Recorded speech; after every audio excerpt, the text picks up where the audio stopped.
জার্মানির এক নামকরা ব্যাংকে ব্যাংক ডাকাতির সময় ডাকাত দলের সর্দার বন্দুক হাতে নিয়ে সবার উদ্দেশ্যে বলল, কেউ কোনো নড়াচড়া করবে না।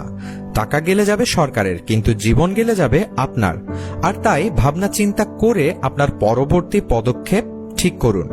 এই কথা শোনার পর সবাই শান্ত হয়ে চুপচাপ মাথা নিচু করে শুয়ে পড়েছিল। এই ব্যাপারটাকে বলে মাইন্ড চেঞ্জিং কনসেপ্ট, অর্থাৎ মানুষের ব্রেইনকে আপনার সুবিধা অনুযায়ী অন্যদিকে কনভার্ট করে ফেলা। সবাই যখন শুয়ে পড়েছিল তখন এক সুন্দরী মহিলার কাপড় অসাবধানতাবশত তার পা থেকে কিছুটা উপরে উঠে গিয়েছিল। এমন সময় ডাকাত দলের সর্দার তার দিকে তাকিয়ে চিৎকার করে বলে উঠল, আপনার কাপড় ঠিক করুন। আমরা এখানে ব্যাংক ডাকাতি করতে এসেছি, র্যাব করতে না। এই ব্যাপারটাকে বলে বিং প্রফেশনাল, অর্থাৎ আপনি যেটা করতে এসেছেন সেটাই করবেন। যতই প্রলোভন থাকুক অন্যদিকে মনোযোগ দেওয়া যাবে না। যখন ডাকাতরা ডাকাতি করে তাদের আস্থানায় ফিরে এলো তখন এক ছোট ডাকাত, অর্থাৎ MBA পাশ করা ডাকাত দলের সর্দার, যে কিনা ক্লাস 5 পর্যন্ত পড়াশোনা করেছে, তাকে বলল, বস চলেন টাকাটা গুনে ফেলি।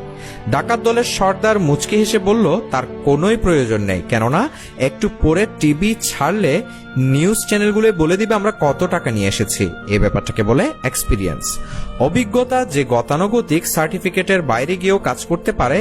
এটি তার উৎকৃষ্ট একটি প্রমাণ। ডাকাতরা চলে যাওয়ার সাথে সাথে ব্যাংকের এক কর্মচারী ব্যাংক ম্যানেজারের কাছে ছুটে এসে বলল, স্যার তাড়াতাড়ি চলেন, পুলিশকে ফোন করি। এখনই ফোন করলে ওরা বেশি দূর যেতে পারবে না। ব্যাংক ম্যানেজার কর্মচারীকে থামিয়ে দিয়ে বলল, ওদেরকে আমাদের সুবিধার জন্যই এই 20 মিলিয়ন টাকা নিয়ে যেতে দেওয়া উচিত। তাহলে আমরা যে 70 মিলিয়ন টাকার গল্ড মিল করেছি এই ডাকাতির ভেতর দিয়েই চালিয়ে দেওয়া যাবে। এই ব্যাপারটাকে বলে সুইম উইথ দ্য টাইড, অর্থাৎ নিজের বিপদকেও বুদ্ধি দিয়ে নিজের সুবিধা হিসেবে ব্যবহার করা।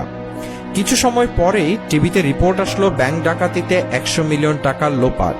ডাকাতরা সেই রিপোর্ট দেখে বারবার টাকা গুনেও 20 মিলিয়নের বেশি বাড়াতে পারল না।